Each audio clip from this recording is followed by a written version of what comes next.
positionne. Ségolène Royal pour ce congrès de Reims. On l'écoute et on vous retrouve bien sûr tout à l'heure en direct.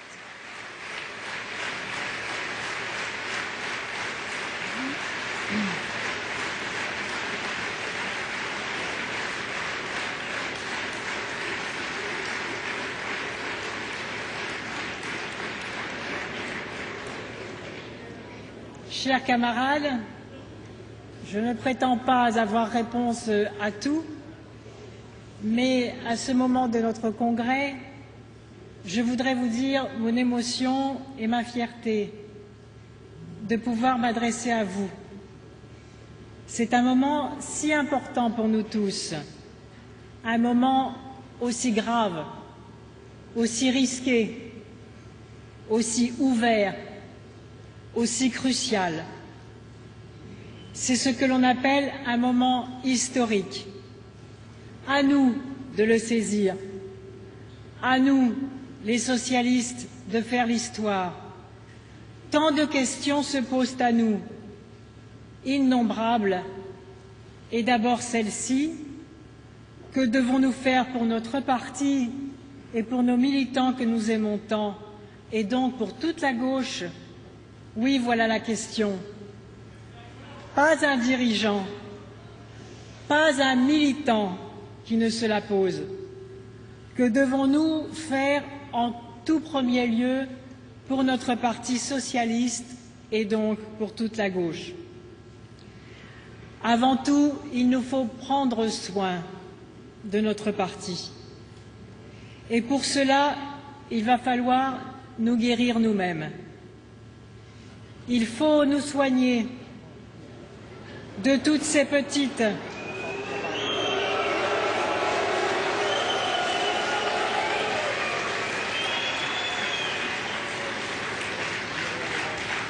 Il faut nous soigner de toutes ces petites et grandes blessures que nous nous sommes infligées, de tous ces maux désagréables et même violents, de ces chagrins, parfois ces offenses. Il va falloir les oublier, il va falloir les effacer et il va falloir un jour nous les pardonner.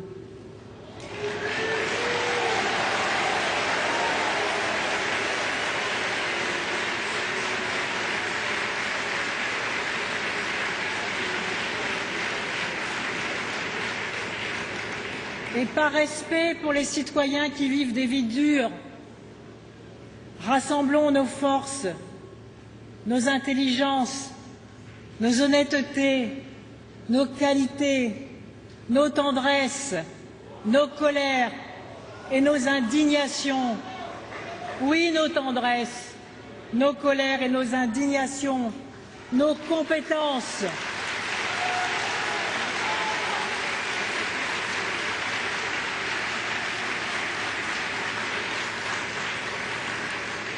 Et tournons-nous vers les Français. Trouvons-les, ces remèdes à la pauvreté, à l'ignorance, à la délinquance, à la haine de l'autre et de soi, à la solitude des rues. Fabriquons-les, ces potions contre la souffrance des enfants, des familles, l'exclusion, le chômage, la mauvaise formation, la non-formation. Et dictons-les ces justes règles, abrogeons-les ces mauvaises lois, modifions-les ces lois imparfaites. Et surtout, inversons le rapport de force dans le combat social.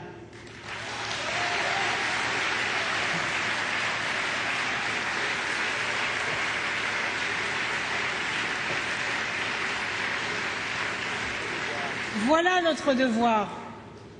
Voilà la raison d'être de notre Parti socialiste.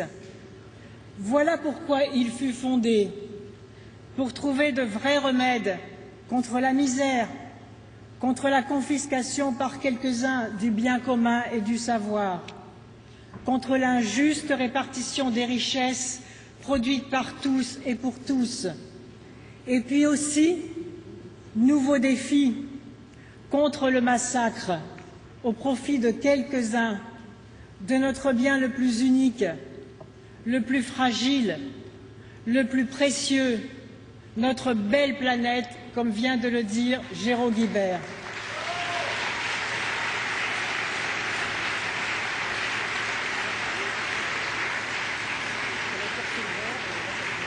Oui, le Parti socialiste a été fondé pour que nous, ses militants, nous luttions pour cela et accomplissions tout cela avec un cœur sincère. Parce que lorsque nous nous retrouverons tous au travail, entre nous, l'estime reviendra. Et puis, face à un tel chantier, nous aurons tant besoin les uns des autres que nous finirons bien par nous aimer un tout petit peu.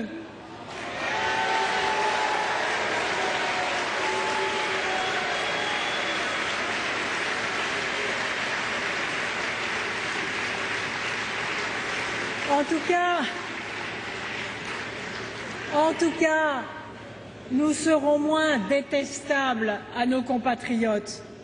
Oui, moins détestables.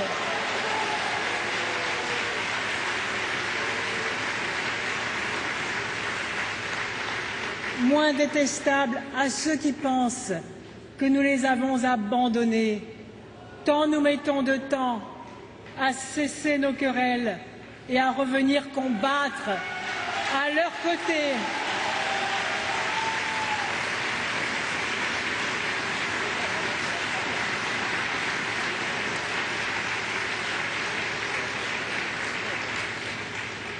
Combattre à leur côté pour obtenir avec eux une vie meilleure pour certains et pour tant d'autres,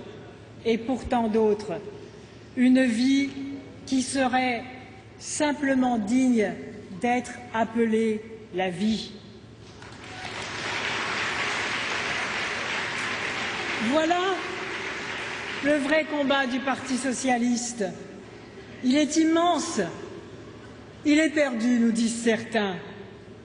Il est terriblement simple.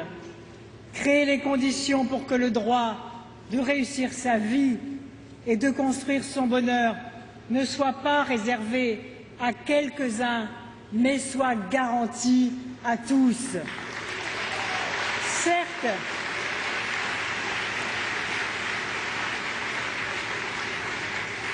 Certes, le bonheur ne dépend pas que de l'action politique, mais le malheur, lui, fait son miel de nos impuissances et de nos confusions. Le temps que nous gaspillons en joutes dérisoires, lui, le malheur, le met à profit et il prospère.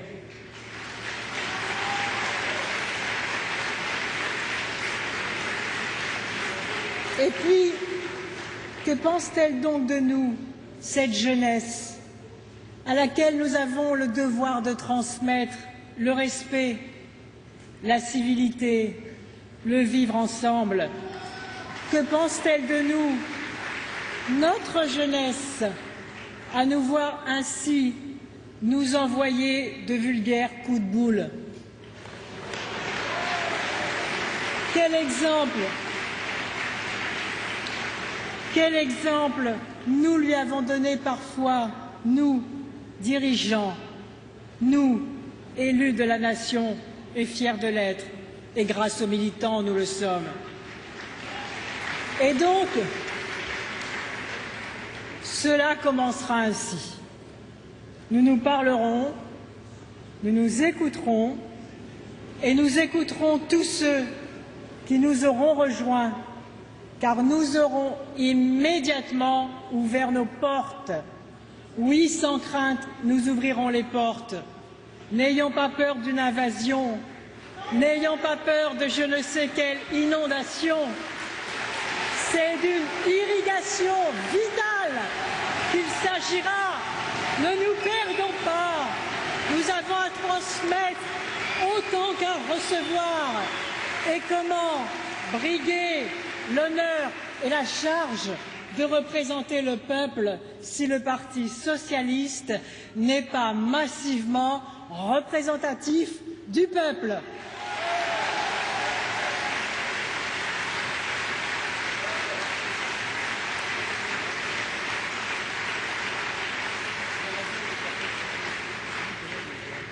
C'est pourquoi nous maintenons qu'une cotisation à prix modique.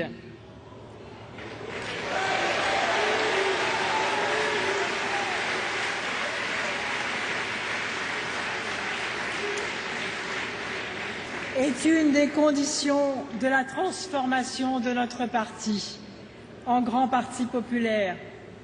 Et c'est pourquoi nous maintenons que le don le plus précieux que les militants font au parti, c'est d'abord celui de leur temps et de leur talent. C'est le professeur qui va dans une association de soutien scolaire donner son temps. C'est le cadre qui va accompagner un jeune issu des quartiers à surmonter, en le parrainant, la discrimination dont il fait l'objet. Oui, nous ne voulons pas que le montant de la cotisation soit un obstacle à l'adhésion du plus grand nombre à notre parti.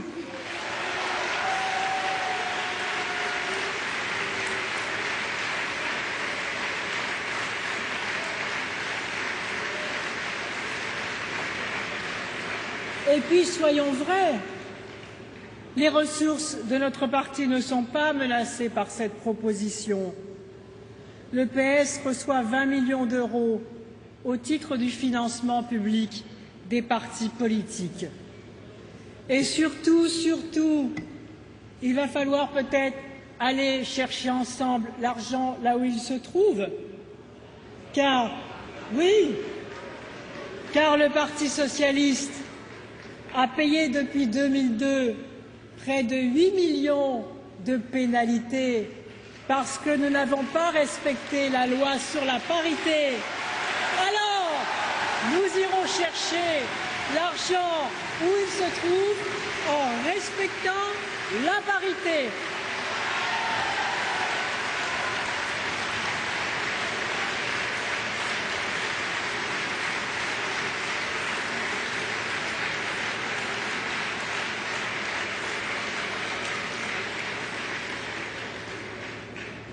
Car notre parti, pour revivre à l'action, doit être hospitalier à tous. Tous les citoyens, les femmes, les anciens, les jeunes, qui vivant en France, même sans en être encore citoyens, aspirent à cette citoyenneté. Bref, à toutes celles et ceux qui veulent participer à la France, à sa quête d'une société meilleure, à ses efforts pour être plus fraternels au monde, et pourquoi ne pas oser le dire, plus maternel aux plus démunis. Oui, nous écouterons aussi ceux qui ne nous aiment pas et qui frappent à des portes que nous n'aimons pas. Leurs cris doivent être entendus. Leurs plaintes doivent être comprises, pas seulement en France, mais les cris du peuple du monde entier doivent résonner au sein du Parti socialiste.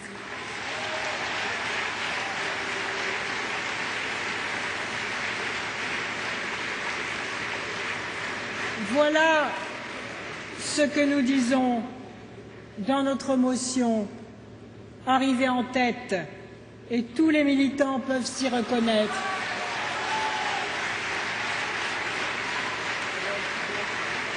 Tous les militants peuvent se reconnaître, car ceux-ci se retrouvent dans toutes les motions. Mais bien sûr, ce que je vais vous dire se retrouve dans tous nos textes, et forcément, puisque nous sommes tous socialistes.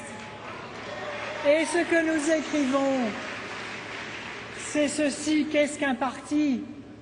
Et en quoi est-il exemplaire, ce parti, s'il n'est pas plus enthousiaste, plus aventureux, plus audacieux, plus généreux, plus hospitalier aux idées et aux êtres, plus sincère et plus fraternel que la société qu'il prétend transformer. Il ne suffit pas de dire et de répéter à tout bout de champ que les citoyens doivent être respectés, qui oserait ouvertement prétendre le contraire, même parmi ceux qui ne leur prêtent jamais une oreille et encore moins la parole. Non, il ne suffit pas de dire cela, ni même de le penser. Il faut exiger que les citoyens soient mis dans la confidence politique. Il faut qu'ils aient droit à tout moment à l'information pédagogique indispensable qui seule leur permettra de devenir les analystes compétents, non seulement de leur propre situation, car ils le sont déjà, mais aussi des situations nationales et internationales, qu'ils soient capables de déchiffrer les différentes stratégies, d'en discerner les raisons obscures ou inavouables, et donc de les déjouer, ou au contraire d'en apprécier le patient courage, et donc de les soutenir. Et pour permettre à chacun d'accéder à ces connaissances, nous devons créer une grande université populaire, socialiste, ouverte à tous. Et puis,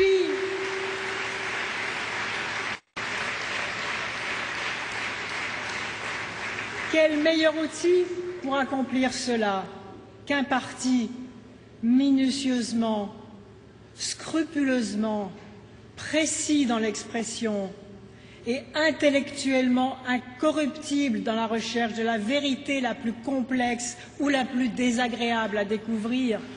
Oui, un parti qui n'a pas peur des mots de vérité d'où qu'ils viennent, ni des marques de fraternité sincère d'où qu'elles viennent.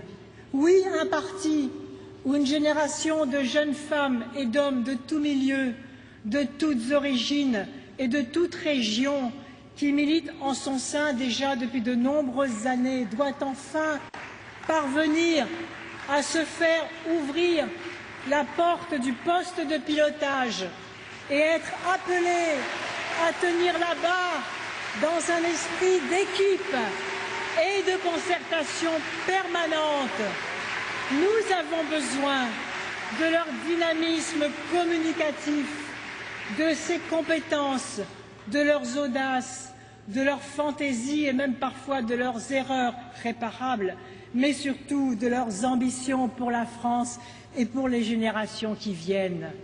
Un parti où de toute urgence, de nouvelles enceintes, de nouvelles opportunités de débat doivent être inventées, instituées et offertes aux militants, à tous les militants, les anciens, pour qu'ils nous y fassent profiter de leur expérience et aussi de leur impatience, les nouveaux, pour qu'ils apportent leur jeune force, leurs espoirs, leur enthousiasme et leur vision du monde, et qu'ils s'y aguerrissent à l'expression et à la recherche politique. C'est comme cela que nous devons comprendre notre devoir de transmission.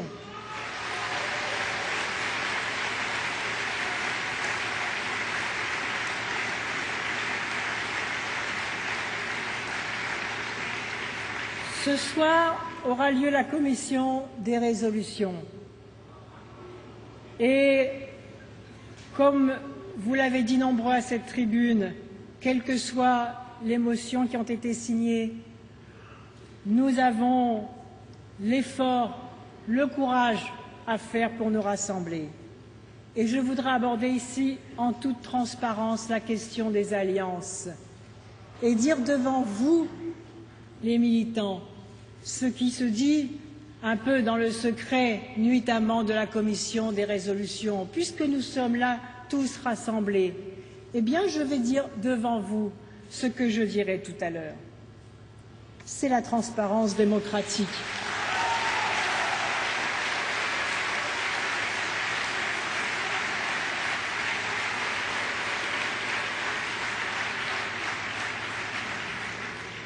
Entre nous, sommes-nous donc si faibles, si apeurés, que la seule idée d'une alliance éventuelle dans 3 ans, nous jette hors de nous-mêmes, alors que certains parmi les plus enflammés la pratiquent déjà chez eux?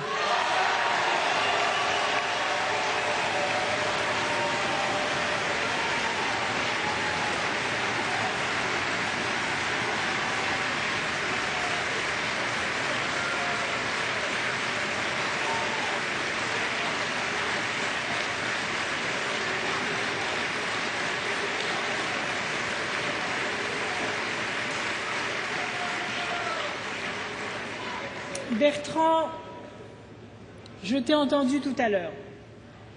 Je ne doute pas de ta sincérité sur la question du refus des alliances avec le centre.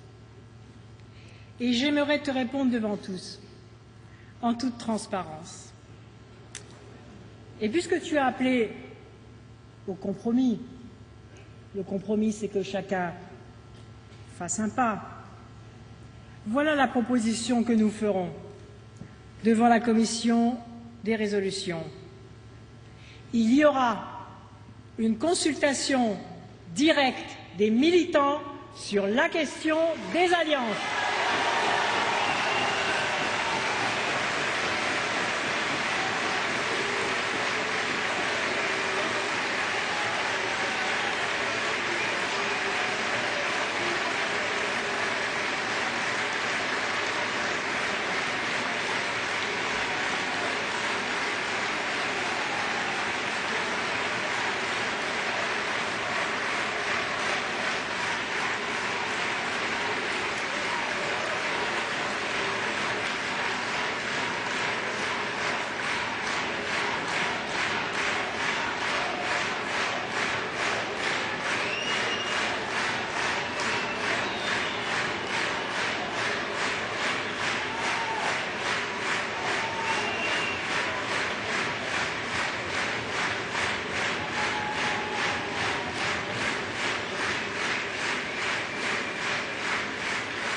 Et dès lors, cette question ne pourra plus servir de prétexte au refus du rassemblement autour de la motion arrivée en tête.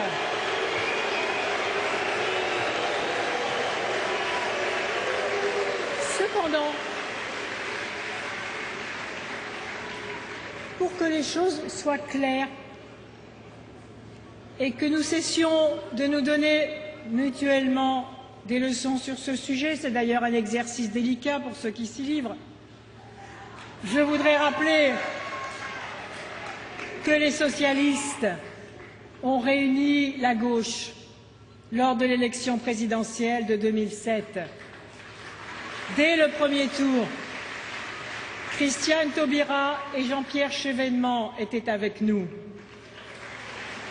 Au soir du premier tour, les communistes et les Verts, puis José Bové, Arlette Laguillet et Olivier Besancenot appelaient les électeurs à se réunir autour de nous.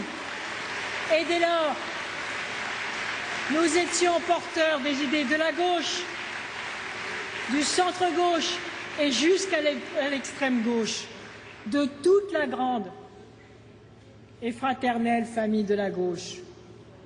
Qu'avaient-ils tous compris au soir du premier tour? Étaient-ils tous subitement devenus socialistes? Non. J'ai même l'humilité de savoir que certains parmi eux avaient critiqué ou même peut-être même pas lu le programme présidentiel. Mais ils avaient parfaitement deviné la vraie nature du sarkozysme et ils ne s'étaient pas trompés. Alors,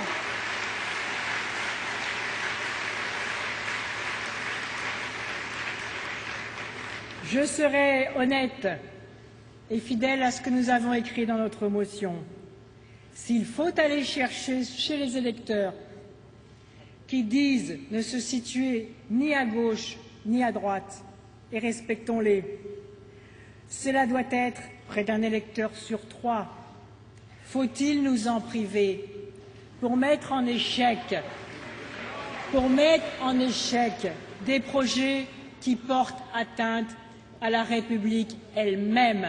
Vous en voulez la liste? Vous en voulez la liste? Eh bien, je vais vous la donner. Elle est loin d'être exhaustive, compte tenu de ce que nous subissons. Le fichier Edwige et le projet de confiscation des libertés individuelles, ça ne vaut pas un combat de tous les républicains? La mise au pas de la justice, l'impartialité de l'État et la destruction du service public, ça ne vaut pas un combat de tous les républicains? La main basse, chaîne après chaîne sur les médias liés aux puissances de l'argent, ça ne vaut pas un combat républicain? La mise en cause de la laïcité lors de l'invraisemblable discours de Latran, allant même jusqu'à évoquer une supériorité du religieux sur l'instituteur, ça ne vaut pas un combat de tous les républicains? Le mépris affiché de l'homme africain dans le désastreux discours de Dakar, ça ne vaut pas un combat de tous les républicains?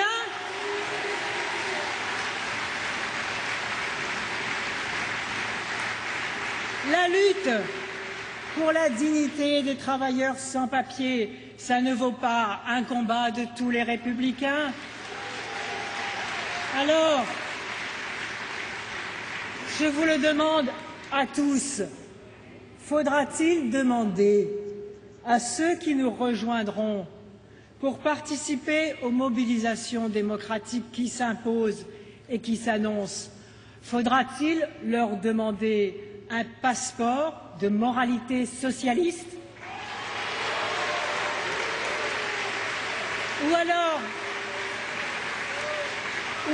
le jour venu, parce que le Parti socialiste sera devenu fort et ce grand parti populaire et démocratique, où des centaines de milliers d'adhérents nous rejoindront, parce que nous aurons fait l'alliance de toutes les gauches, à ce moment-là, le jour venu, aurons-nous, oui, le courage de conduire la plus grande alliance nécessaire pour battre cette droite? Un nouveau front populaire, ça ne vous tente vraiment pas? Non.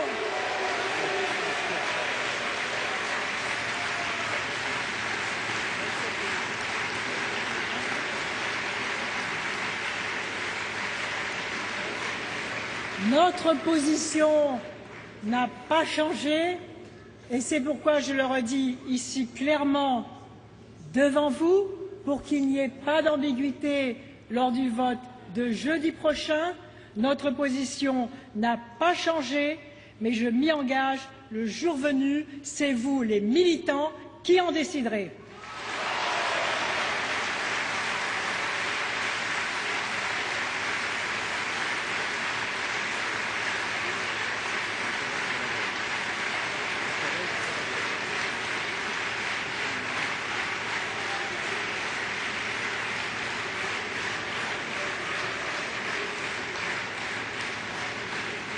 Voilà pourquoi, aujourd'hui, nous devons nous engager solennellement à offrir aux citoyens français le bon outil du changement. Pas un fortin étriqué d'opposition ratiocinante, non. Un véritable outil de reconquête démocratique du pouvoir, un grand parti démocratique et populaire. Tout cela, à la fin, se résume à humaniser le monde. Et pour humaniser le monde, changer la France. Et pour changer la France, changer la gauche. Et pour changer la gauche, changer le Parti socialiste.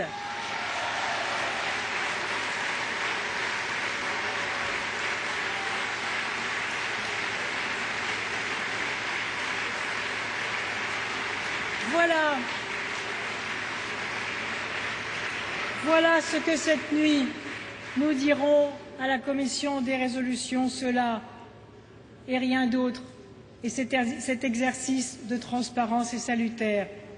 Nous y venons sans arrogance. Nous n'y donnerons aucune leçon, comme nous demanderons de ne pas en recevoir. Nous y serons tous à égalité. Nous parlerons et nous écouterons, sans aucune obsession. Si, pardonnez-moi, une seule, les Français, car voilà trop longtemps maintenant que la droite se gausse. Les socialistes sont des imposteurs. Mieux, les socialistes sont morts, et puis quoi encore? Allons-nous nous laisser insulter? Resterons-nous silencieux sous l'injure? Non, et être aussi rassemblés aujourd'hui, c'est déjà une réponse à la droite. Disons-le fièrement, nous sommes les socialistes. Nous venons de Carmaux, nous venons de Fourmi, et aujourd'hui de Gandrange, de Ford, des conflits de la Camif, de Renault-Sandouville, de toutes les victimes de la férocité, de la voracité du profit qui a conduit à la crise financière. Nous venons de Jaurès et de Victor Hugo, de Léon Blum et de Mendes France et de François Mitterrand. Nous avons lutté avec les déshérités.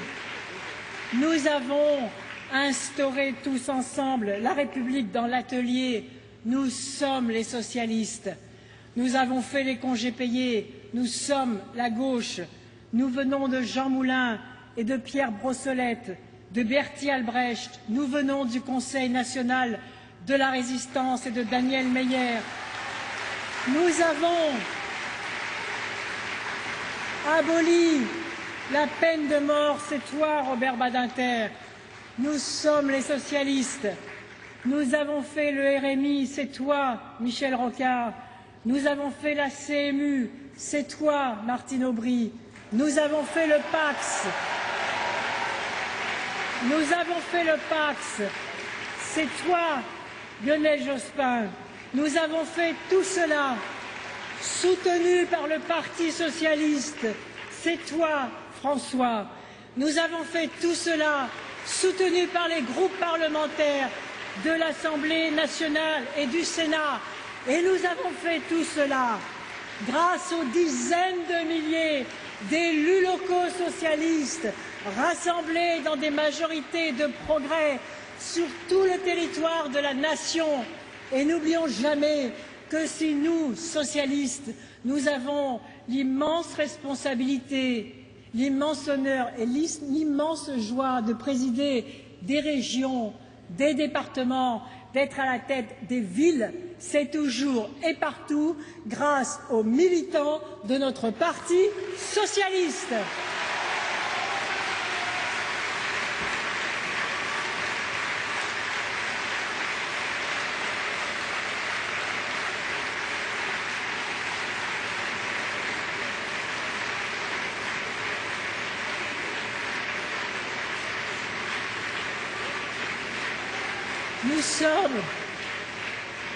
Nous sommes les socialistes et nous étions déjà là le 14 juillet 1789. Nous sommes ceux qu'on croit dans la tombe et qui se lèvent. Nous sommes ceux qui renaissent quand tout paraît perdu. Nous sommes le socialisme. Levons-nous, vertu et courage, car nous rallumerons tous les soleils, toutes les étoiles du ciel. Nous sommes les socialistes. Il reste tant à faire, faisons-le. Nous sommes les socialistes, tous ensemble.